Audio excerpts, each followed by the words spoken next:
MBN 종합뉴스 오늘 주요 뉴스입니다. 북한은 미국 바이든 행정부가 대북 정책에 단호한 억지를 동원하겠다고 한 데 대해 대단히 큰 실수라며 상응 조치를 경고했습니다. 김여정 노동당 부부장은 최근 이뤄진 대북 전단 살포에 대해 남한 정부가 책임을 지게 될 것이라고 반발해 도발 가능성이 제기되고 있습니다. 더불어민주당의 새 당대표로 35.6%의 득표율을 기록한 비주류 송영길 후보가 2위 홍영표 의원을 박빙의 차이로 따돌리고 당선됐습니다. 1980년대 학생 운동권 출신으로 처음 당대표에 당선된 송 대표는 국민의 삶을 지켜내고 문재인 정부의 성공을 뒷받침하겠다고 밝혔습니다. 코로나19 신규 확진자가 나흘째 600명대를 기록했습니다.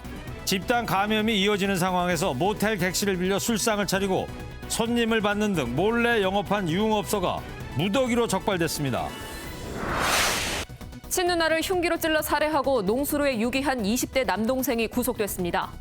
남동생은 범행 발각을 우려해 시신 발견 기사를 자주 검색했던 사실이 추가로 드러났습니다.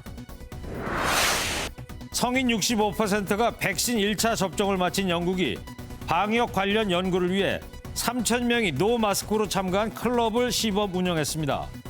코로나19가 진정된 중국은 노동절 황금 연휴를 맞아 관광지 곳곳이 인산인해를 이뤘습니다.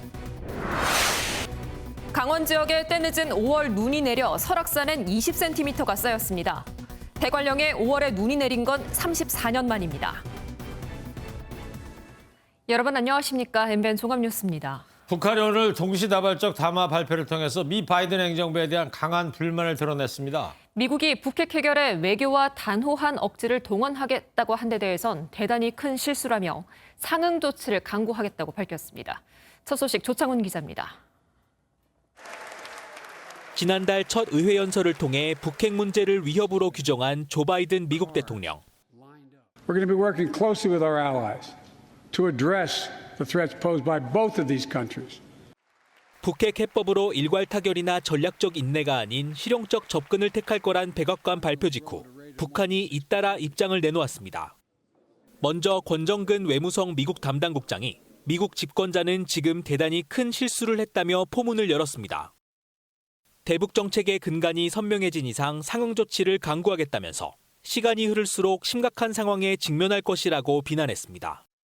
곧이어 발표된 외무성 대변인 담화는 북한 인권 문제에 김정은 정권의 책임을 거론한 네드 프라이스 미 국무부 대변인을 문제 삼았습니다. 북한은 최고전원모독은 전면 대결을 준비하고 있다는 뚜렷한 신호라며 경거망동한 데 대해 후회하게 될 것이라고 경고했습니다. 한편 외교부는 북측의 긍정적 호응을 기대하고 있다며 북미 대화 조기 재개를 위해 노력하겠다는 원론적인 입장을 내놓았습니다. MBN 뉴스 조창훈입니다.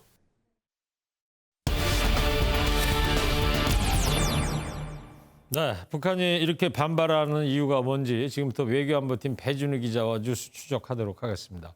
배준우 기자, 바이든 정부의 대북 정책이 어떻게 북한이 이렇게 지금 반발하고 나섰습니까? 네, 아직 바이든표 대북 정책의 구체적인 내용은 발표되지 않았는데요. 일단 북한 김정은 위원장과 비핵화 담판을 지으려던 트럼프식 일괄 타결도 아니고 또 대북 제재 압박을 통해서 북한이 못 참고 협상하러 나올 때까지 기다리는 이 오바마식 전략적 인내도 아닌 실용주의를 취하겠다는 입장입니다. 전문가 분석 들어보시죠.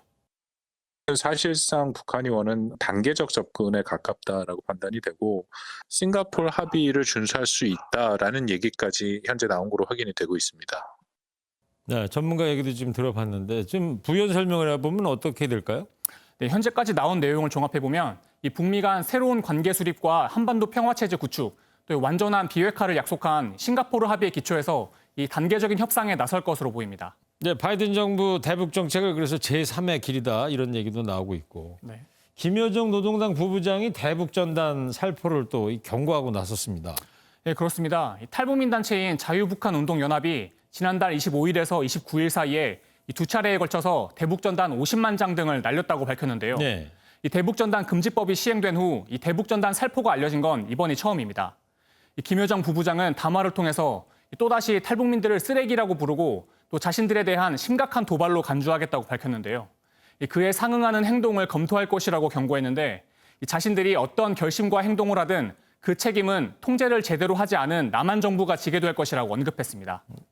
우리 정부 입장은 뭐예요, 지금? 일단 우리 정부는 접경 지역 주민의 생명과 안전을 보호하고 이 남북한 합의 이행과 한반도 평화 진전을 위해서 최선을 다해왔다는 건데요. 이 북한을 포함한 어떤 누구도 한반도에서 긴장을 조성하는 행위에 대해서 반대한다고 밝혔습니다. 네. 이 작년에 대북전단 문제 삼으면서 남북연락사무소 폭파시키지 않았습니까? 예. 이번에도 또 도발로 이어지지 않을까 좀 우려가 됩니다. 예, 그런 우려가 나오고 있습니다. 지난해 6월 4일에 김여정이 대북전단을 경고하고 나선 이후에 이 통전부 대변인과 리선권 담화 등이 나오다가 2주 만에 남북연락사무소를 폭파해버렸습니다.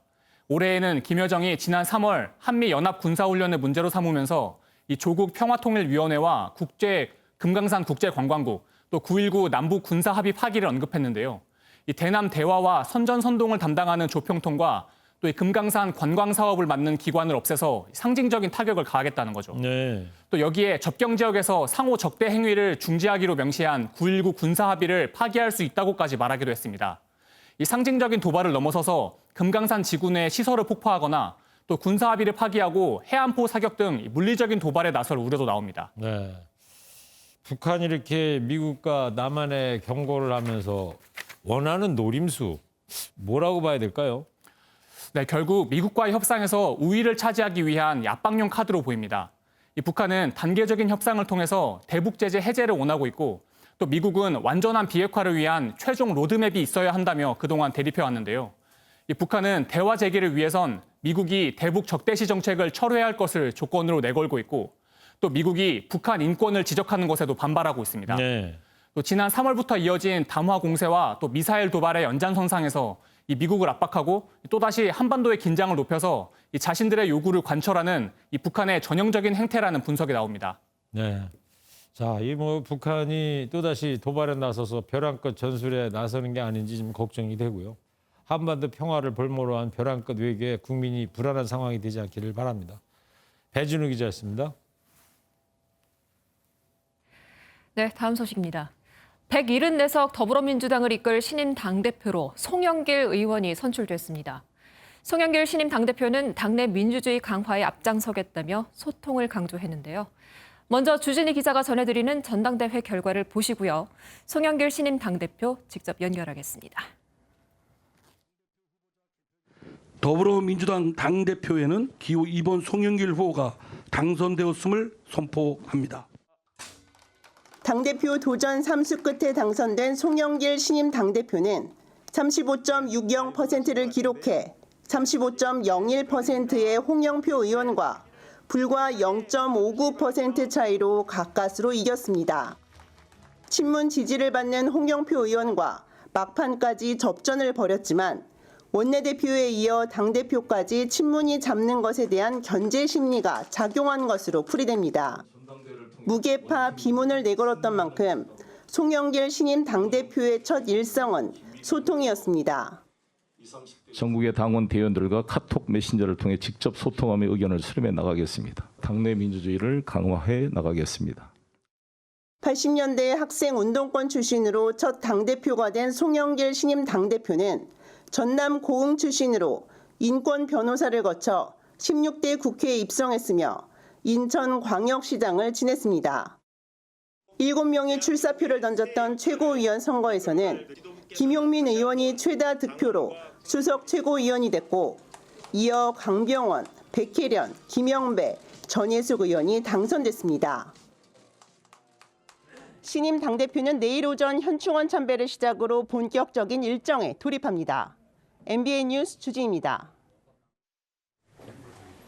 네, 그럼 더불어민주당을 새로 이끌 송영길 신임 대표와 자세한 이야기 나눠보도록 하겠습니다. 송영길 대표님 당선 축하합니다. 네, 감사합니다. 당선 예상하셨나요? 네, 뭐 많은 분위기가 그동안 송영길 고생했다, 네. 할 때 됐다 이런 공감대가 있었다고 생각합니다. 치열한 경쟁 끝에 당대표 오르셨습니다. 다른 후보에 비해서 어떤 점이 높은 평가를 받았다고 보십니까? 저는 특별한 계파에 속하지 않았고 또 전체 대선을 앞두고 공정하게 관리를 할 그런 위치에 있었다고 생각이 듭니다. 또 문재인 대선 후보 시절 총괄 선대본부장을 맡아서 당을 원팀으로 만들었던 것들이 평가받지 않았나 생각합니다. 네. 자, 이 문자 폭탄 얘기 안 할 수가 없습니다. 친문을 둘러싼 당내 네. 갈등 또 향후 어떻게 극복하고 화합을 위한 방안이 있으실까요? 열성 당원들의 그러한 에너지를 개혁의 에너지로 승화시키도록 하겠습니다. 문재인 대통령께서 지적한 것처럼 서로 간의 의견을 선의로 해석하는 자세가 필요하고 다른 것을 틀린 것으로 하는 게 아니라 서로 상처를 주지 않는 민주적 토론을 활성화하는 계기로 문화를 바꾸어 나가야 된다 이렇게 생각합니다. 부동산이나 가상화폐 등 이 정책을 둘러싸고요. 다양한 의견 나오면서 혼선이 일고 있다는 지적이 많은데 이거 어떻게 보완하실 예정입니까? 네, 이제 저희 정부가 이사 공급 대책을 강력하게 준비를 했습니다. 2025년까지 83만 원을 공부하기로 한 거니까요. 이것이 차질 없이 되도록 뒷받침하되 실수요자 대책을 만들도록 하겠습니다. 공급과 실수요자 대책을 통한 일부 금융규제 완화, 그리고 이제 종부세나 재산세, 양도소득세 관련 문제들은 일부 조정할 부분들은 같이 검토해서 논의하도록 하겠습니다. 네. 자, 그리고 말이죠. 이 무주택 서민을 위해서 LTV, DTI를 이제 90%까지 확대한다고 주장하셨는데 당정 방침과 네. 좀 엇박자라는 지적도 나오는데 이거는 어떻게 추진하실 예정이죠? 아직 이제 당이 안 돼 엇박자이라는 말은 그렇고요. 이제 제가 당대표가 됐으니까 정부랑 협의하겠습니다. 그래서 대통령께서도 실수요자 대책을 말씀하신 바 있는 것처럼 공급과 실수요자 대책이 같이 잘 조화되도록 만들어 보겠습니다. 네. 이 차기 대권 승리가 차기 당대표의 이제 가장 큰 목표가 될 수밖에 없을 것 같은데요. 돌아선 민심을 회복하기 위해서 당대표로서 가장 먼저 어떤 일을 하시겠습니까? 그리고 내년 대선 승리 전략 뭐라고 보세요? 제가 5가지를 강조해 왔습니다. 국내적으로는 백신 정확한 확보, 이제 정부가 계약을 확보를 했는데 차질 없이 이게 도입이 되는 문제와 함께 11월 집단 면역이 가능하도록 만들어서 서민 경제를 활성화시키는 게 중요하죠. 두 번째는 부동산에 대한 대책이고요. 외교적으로는 기후변화 문제하고 반도체 전쟁에서 우리 대한민국 산업의 활로 방향을 찾는 것, 남북 간의 그런 평화 번영의 실마리를 찾는 것, 이 5가지 주제를 잘 뒷받침해 간다고 하면 우리 내부적으로 좀 내년 대선 승리의 조건이 만들어지고 내부적으로는 대선 후보 간의 경쟁을 공정하게 관리해서 원팀을 만들어내는 것이 중요하다고 생각합니다. 네. 마지막으로요. 당내 소통이 부족하다는 지적이 나오고 있는데 선거 내내 이제 소통을 그렇습니다. 강조하기도 하셨습니다. 구체적인 방안은 네. 들어볼 수 있을까요? 일단 저희 최고위원회를 비롯해서 각 의원들 간의 상임위별로 소통을 하고 지금 코로나 때문에 참 만나기가 쉽지 않은데 대회의실을 빌려서 대면 의원총회를 하겠습니다. 그리고 분임 토의 같은 걸 활성화해서 많은 의원들의 지금 의견이 이 당의 당론 결정 과정에 반영될 수 있도록 노력하겠습니다. 네, 감사합니다. 지금까지 더불어민주당 신임 송영길 당대표였습니다. 고맙습니다. 네, 감사합니다. 네, 정치권 소식 계속 짚겠습니다. 김종인 전 국민의힘 비대위원장이 윤석열 전 검찰총장이 이달 중순쯤에 정치적 결단을 할 것이라고 전망했습니다. 그리고 김기현 국민의힘 신임 원내대표는 코로나19 백신 문제를 최우선으로 해결하겠다며 국정조사도 요구하겠다고 밝혔습니다. 전정인 기자입니다.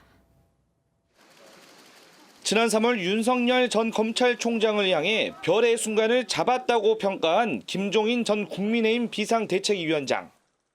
내가 보기에 윤석열 총장이 별의 순간을 잡은 것 같아. 나중에는 기회가 있어서 만나게 되면 그때 만난다는 뜻이지. 오늘 한 언론과의 인터뷰에서 윤 전 총장이 이달 중순쯤 정치적 결단을 내릴 것으로 내다봤습니다. 그러면서 대권 행보에 나설 경우 한국 정치를 근본적으로 변화시켜야겠다고 생각한다면 색다른 선택을 하게 될 것이라며 독자 세력화에 대한 기대감을 드러냈습니다. 대통령 선거는 정당이 크게 힘을 발휘하지 않는다며 당에 크게 의미를 부여할 필요가 없다고도 강조했습니다. 이런 가운데 김기현 신임 국민의힘 원내대표는 여당과 협의할 최우선 과제로 코로나19 백신 문제를 꼽았습니다. 백신 문제 해결을 위해 미국의 여야 합동 사절단을 파견하는 것을 검토하는 한편 백신 확보 실패의 책임을 따질 국정조사도 요구하겠다고 밝혔습니다. 이와 함께 여야 간 첨예한 쟁점 중 하나인 법사위원장직에 대해선 국회 상식을 회복하는 차원에서 국민의힘에 넘겨야 한다고 거듭 촉구했습니다. MBN 뉴스 전정인입니다. 친누나를 살해하고 시신을 농수로에 유기한 혐의를 받는 20대 남동생이 조금 전에 구속됐습니다. 이 남동생은 범행이 들통날 것을 우려해서 강화도 관련 기사를 자주 검색했던 정황도 드러났습니다. 김수영 기자입니다. 30대 누나를 살해한 뒤 강화도 농수로에 유기한 혐의를 받고 있는 20대 남동생이 구속됐습니다. 인천지방법원은 피의자 남동생에 대해 도주할 우려가 있다며 구속영장을 발부했습니다. 영장실질심사를 받기 위해 법정으로 향한 남동생은 취재진의 이딴 질문에 아무 답을 하지 않았습니다. 평소에도 누나랑 사이가 안 좋으셨나요? 기간이 한 4개월 정도 됐던 걸로 알고 있는데 그 사이에 자수하실 마음 없으셨어요? 동생은 지난 12월 인천의 한 아파트에서 친누나를 흉기로 찔러 살해한 뒤 강화군 성모도의 한 농수로에 유기한 혐의를 받고 있습니다. 범행 동기에 대해서는 우발적 범행을 주장하는 가운데 범행 뒤에는 치밀함을 보였습니다. 누나가 살아있는 것처럼 위장해 문자를 보내는 등 치밀하게 범행을 숨겨왔고 부모를 속여 부모의 가출 신고도 취소하게 했습니다. 그러면서 누나의 시신이 발견되면 범행이 발각될까 봐 강화도 관련 사건 기사를 자주 검색한 정황을 경찰이 포착한 것으로 알려졌습니다. 경찰은 동생이 범행 후 누나 명의의 온라인 메신저와 은행 계좌를 이용한 것과 관련해 추가 혐의를 적용하기로 했습니다. MBN 뉴스 김수영입니다. 1년 8개월 동안 11번의 사고를 내고 5천만 원에 가까운 보험금을 챙긴 보험사 직원이 있습니다. 고의로 교통사고를 내고 보험금을 챙긴 혐의로 재판을 받아왔는데 법원이 최종 무죄를 선고했습니다. 어떤 판단 근거가 있었는지 김정민 기자가 전해드립니다. 오랫동안 보험회사의 긴급 출동 기사로 근무한 A씨. 지난 2017년 2월부터 1년 8개월 동안 부산 지역에서 운전을 하며 11번에 걸쳐 교통사고를 냈습니다. 사고 후 A씨가 보험회사로부터 받은 보험금 액수는 모두 4,700만 원. 검찰은 사고 순간에 차량 속도를 높이는 등 방어 운전을 하지 않았고 긴급 출동 기사로 일한 만큼 운전 실력이 숙련됐다는 점에 주목해 A씨를 보험 사기 혐의로 재판에 넘겼습니다. 하지만 1심과 2심 재판부 모두 A씨를 무죄로 판단했습니다. 재판부는 A씨의 업무상 차량 운행 중 휴대전화를 사용해야 할 필요가 많았던 만큼 부주의로 사고가 발생했을 가능성이 있다고 판단했습니다. 또 상대 운전자들 역시 A씨가 고의로 사고를 냈다고 주장하지 않은 점 등을 들어 혐의를 단정하기 어렵다고 봤습니다. 추정의 원칙에 따라서 법원이 검찰이 제기한 정황만으로는 피고인이 고의로 사고를 내서 보험금을 편취했다고 보기에는 증거가 부족하다고. 대법원 역시 같은 이유로 검찰의 상고를 기각하면서 A씨는 무죄를 확정받았습니다. MBN 뉴스 김종민입니다.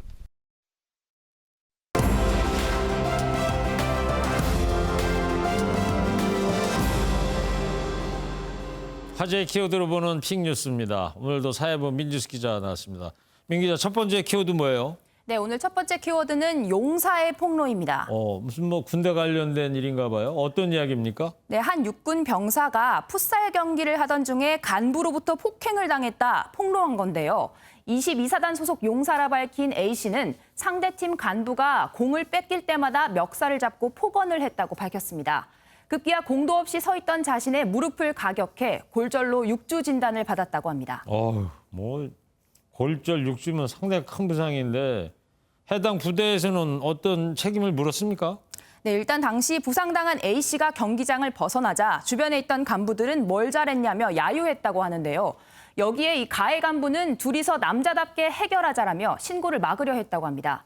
중대 행정보급관들 역시 자기들이 알아서 잘 해결하겠다며 신고를 막았다고 덧붙였습니다. A씨는 결국 군사 경찰에 해당 사건을 신고했습니다. 네, 그러다 보니까 이제 사건을 무마하려던 부대가 입장을 내놨다는 겁니까? 네, 맞습니다. 논란이 커지자 사단장이 직접 사과문을 내놨는데요. 이 사건 처리 과정에서 간부들의 적절하지 못한 행동이 있었음을 인정했습니다. 네. 해당 간부를 엄중 조사한 뒤에 형사사법 처리 절차가 진행 중이라는 입장을 밝혔습니다. 네. 자, 이 뭐 군대에서 이런 폭행 사건이 이어지니까 안타까운데요. 다음 키워드는 뭐죠? 두 번째 키워드는 전교 1등이라입니다. 오, 군대 다음에 얘기로 이제 학교 관련 얘기인 것 같아요. 어떤 네. 내용이죠? 서울의 한 고등학교에서도 폭로가 있었는데요. 예. 네, 시험 종료 알람이 울린 이후에도 답안지를 작성한 학생이 있었다는 겁니다. 이 해당 학생은 입학 전에 치르는 배치고사에서 전교 1등을 해 선서를 했다고도 전해졌습니다. 네. 그 종료 알람이 울린 뒤에 답을 쓰면 부정행위 아닙니까? 네, 맞습니다. 해당 학생은 답안 작성 시간이 부족했는지 울면서 30초 정도 답을 더 적었다고 하는데요. 네. 그런데도 학교 측은 별다른 조치를 하지 않았고 다음 날에 오늘부터 시험 종치고도 쓴 행위는 부정행위로 간주합니다. 이런 안내 멘트만 내보냈다고 전해집니다. 그래서 학교 전교 1등이라 봐줬다 이런 거 아니냐 이런 얘기 나온다는 거죠? 네, 학부모 게시판에는 이 학생의 행동보다는 학교의 대응에 실망했다는 댓글이 이어지고 있습니다. 숙명여고 쌍둥이 사건과 다를 것이 없다. 학교 측의 일 처리가 한심하다는 반응입니다. 네, 뭐 역시 이제 공정성 논란인 것 같습니다. 마지막 키워드는 뭐예요? 마지막 키워드는 성폭행 고백글입니다. 오, 성폭행을 고백을 했다는 겁니까? 네, 한 남성이 온라인 커뮤니티에 자신의 여자친구를 수차례 성폭행했다는 글을 올렸는데요. 여러 남성과 관계를 강요했다는 등의 내용을 마치 과시하듯이 적었습니다. 이에 수사를 요청하는 국민청원 글이 올라와 경찰이 내사에 착수했습니다. 해당 게시글에 댓글이 많이 달렸다면서요? 네, 이 범죄를 저질렀다는 사실을 인정하는 이 글엔 수많은 댓글들이 달렸는데요. 끔찍하게도 작성자는 더 구체적인 정황을 설명하며 자신의 이야기가 사실임을 재차 강조했습니다. 이 성폭행을 암시하는 이런 글에 문제 제기를 하지 않는 분위기부터가 잘못됐다는 지적이 나옵니다. 네, 자신이 얼마나 심각한 범죄를 저질렀는지 아는 사람이라면 저런 글은 쓰지 못할 것 같은데요. 픽뉴스 오늘 여기까지 하겠습니다. 민지수 기자였습니다. 네, 다음 소식입니다. 임혜숙 과기부 장관 후보자가 교수 재직 시절 국비로 다녀온 해외 출장에 두 딸이 동행했다는 의혹이 제기됐습니다.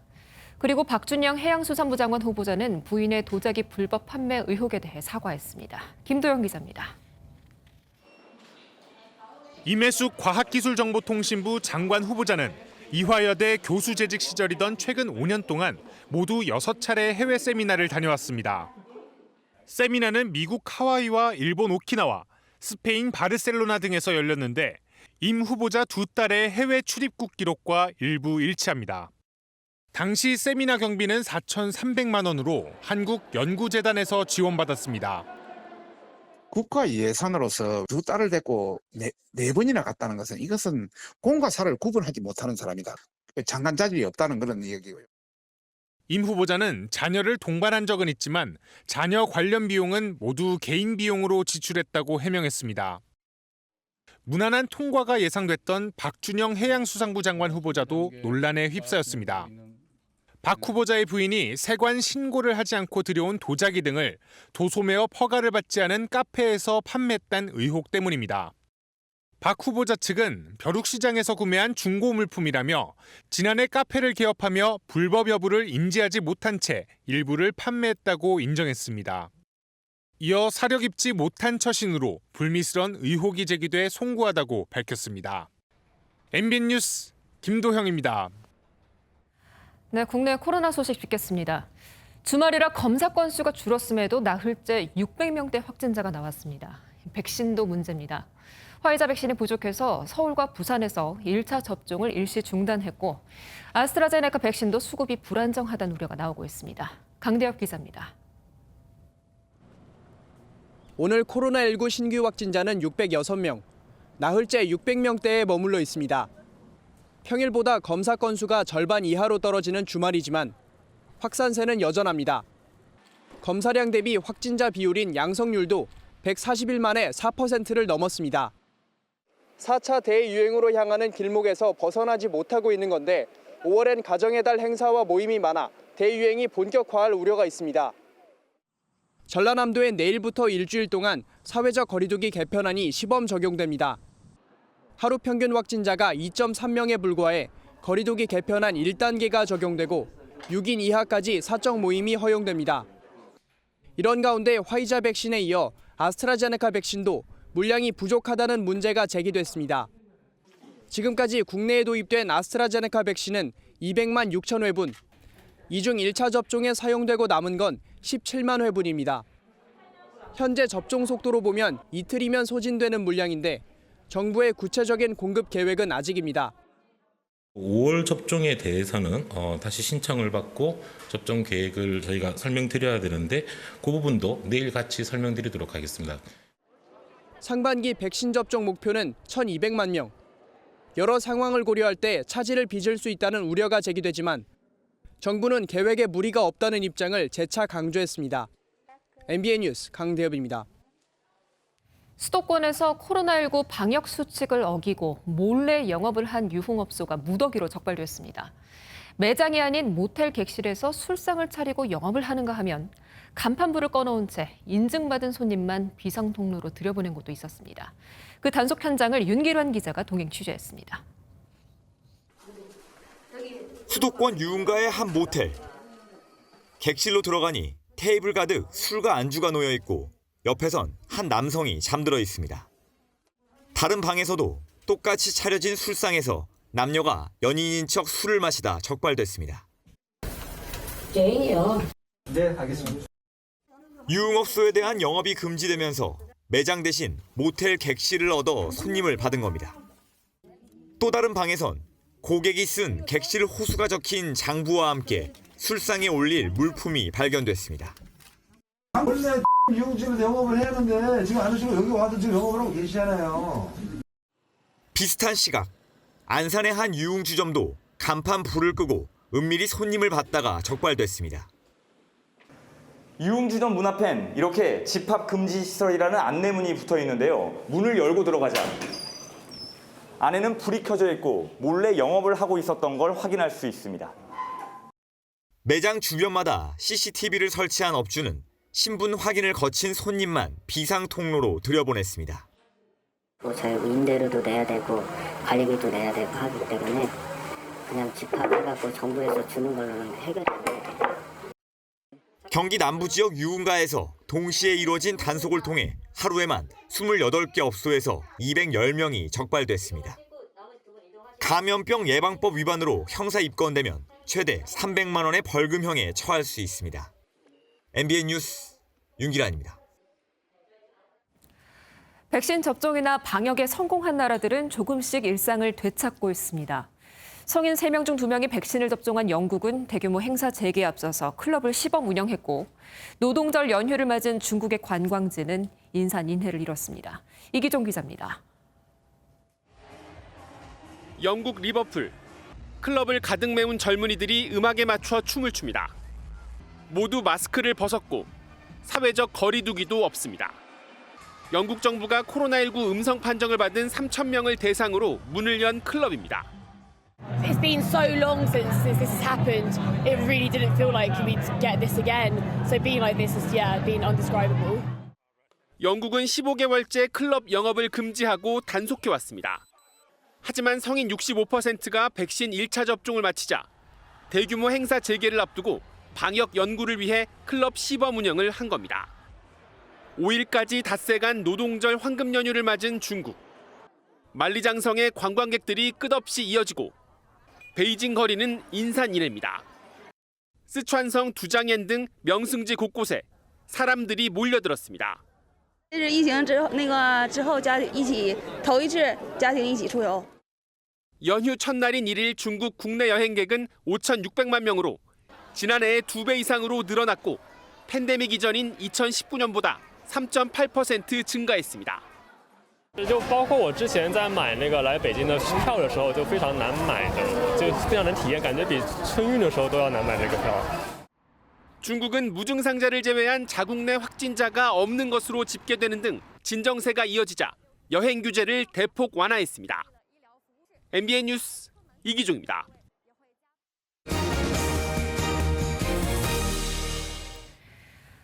세상을 담은 가장 위대한 천재 화가죠. 피카소 작품이 우리나라 전시에 들어갔습니다. 가장 주목할 작품이 뭐예요? 바로 이 뒤에 있는 1951년도 작품, 한국에서의 학살 그림입니다. 70년 만에 우리나라에 처음 오는 거래요. 네.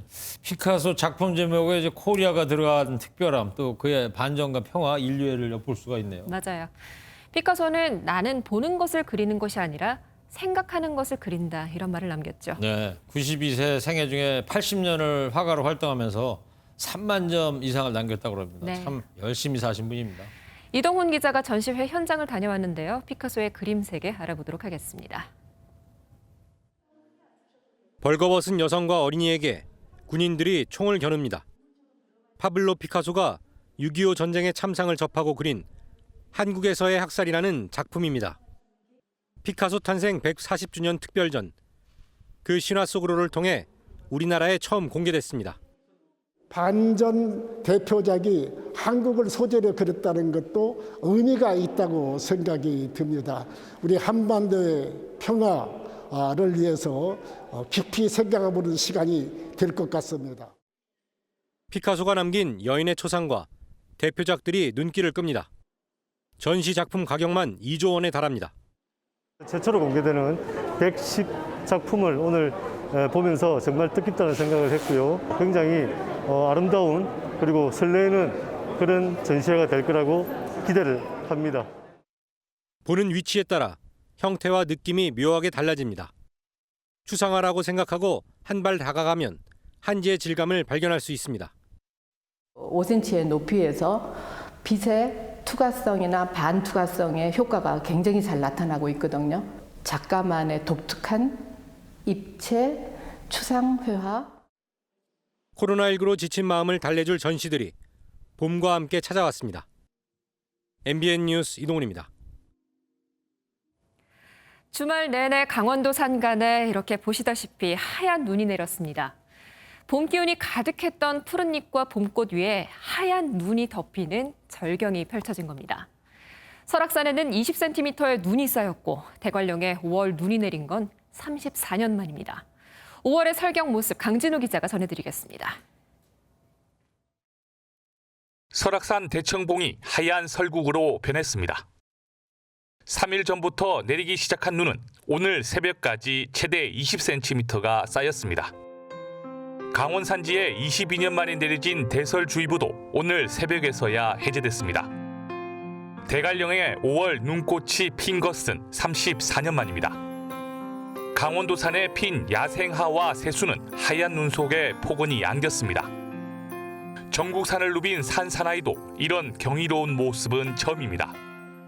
1200m까지는 그 나뭇잎도 파랗고 진달래도 피고 봄꽃도 피었는데 올라서니까 그때부터 폭설이 왔어요. 겨울하고 봄하고 같이 느낄 수가 있었죠. 이번 눈은 5월 한절기에 내리는 비가 눈으로 바뀐 것입니다. 계절이 봄으로 바뀔 때 대기가 불안하면서 비나 우박이 내리는데 낮은 기온이 눈을 불렀다는 겁니다.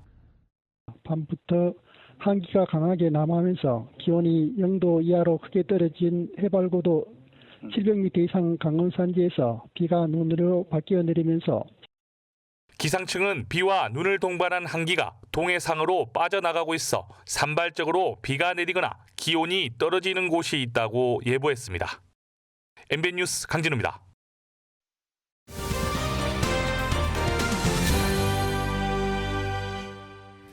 화제의 인물을 만나보는 뉴스피플 순서입니다. 길어지는 코로나19에 무료 급식소가 문을 닫으면서 밥 한 끼 제대로 챙기지 못하는 아이들 정말 많습니다. 그리고 자영업자들은 매출이 끊기면서 어려운 상황에 직면해 있죠. 이 둘을 연결해서 도와온 단체가 있습니다. 대한적십자사 신희영 회장을 저희 심가현 기자가 만났습니다.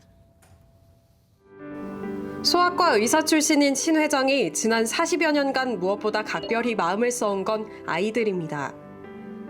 북한과 라오스 등 국내외를 누비는 아동 의료 지원의 산 증인으로 불립니다.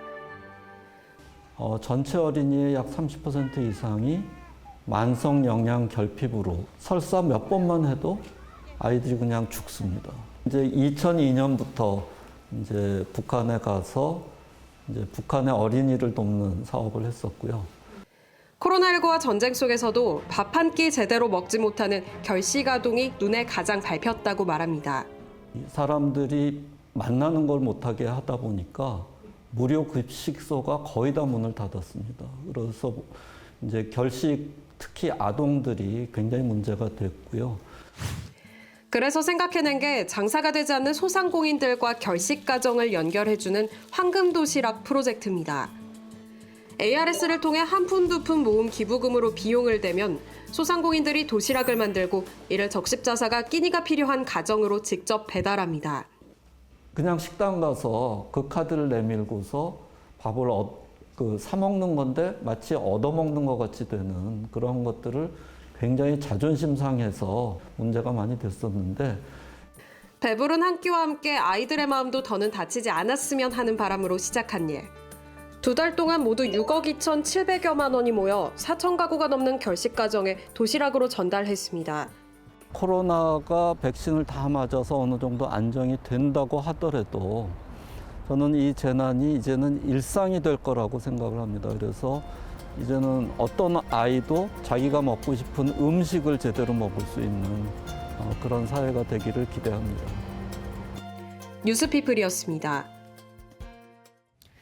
네, 골프 천재 김효주가 5년 3개월 만에 LPGA 투어에서 우승하며 부활을 알렸습니다. 세계 랭킹 포인트도 쌓으면서 도쿄올림픽 출전 가능성 한층 높였습니다. 조희로 기자입니다. 무더운 날씨에 선글라스와 복면으로 무장한 김효주의 마지막 퍼팅이 홀컵으로 빨려 들어갑니다. 공동 선두를 달리던 해나 그린의 퍼팅은 아슬아슬하게 빗나갑니다. HSBC 위민스 월드 챔피언십 최종 라운드에서 선두에게 5타 뒤진 8위로 출발한 김효주는 보기 없이 버디 8개를 낚아 극적으로 정상에 올랐습니다. 2016년 퓨어실크 바하마 클래식 우승 이후 5년 3개월 만에 거둔 쾌거이자 개인 통산 LPGA 4번째 우승입니다. 해나 그린은 한때 김효주를 앞지르기도 했지만 마지막 2홀에서 압박을 이기지 못하고 연속 보기를 범해 결국 김효주에게 우승컵을 내줬습니다. 이로써 김효주는 6월 말 기준 세계 랭킹 15위 중에 상위 랭커 4명에게 부여하는 도쿄올림픽 대표 자격에도 가까워졌습니다. 김효주는 2016년 리우올림픽에선 아쉽게 대표 경쟁에서 밀려난 바 있습니다. 한편 시즌 2번째 우승을 노렸던 1, 2라운드 선두 박인비는 15언더파로 공동 3위로 대회를 마쳤습니다. MBN 뉴스 조희로입니다. 휴일인 오늘은 오전에 비가 그치고 난 뒤 맑고 쾌청한 하늘이 펼쳐졌습니다. 다만 곳곳에 바람이 부는 곳이 많아서 다소 쌀쌀하게 느껴졌을 텐데요. 내일도 아침 저녁으로는 쌀쌀하겠습니다. 서울은 아침 기온 10도로 출발하겠지만 전국 대부분이 5도 안팎으로 기온이 뚝 떨어지겠고요. 한낮에는 20도를 웃돌면서 기온이 급격하게 오르겠습니다. 청도는 일교차가 20도로 크게 벌어지는데요. 요즘처럼 기온 변화가 심한 때는 체온 관리 잘 해주셔야겠습니다.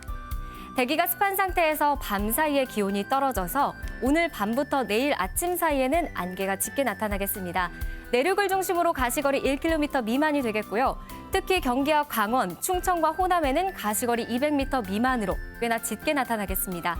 교통 안전에 주의해 주시기 바랍니다. 내일은 전국이 대체로 맑다가 밤부터 구름 많아지겠습니다.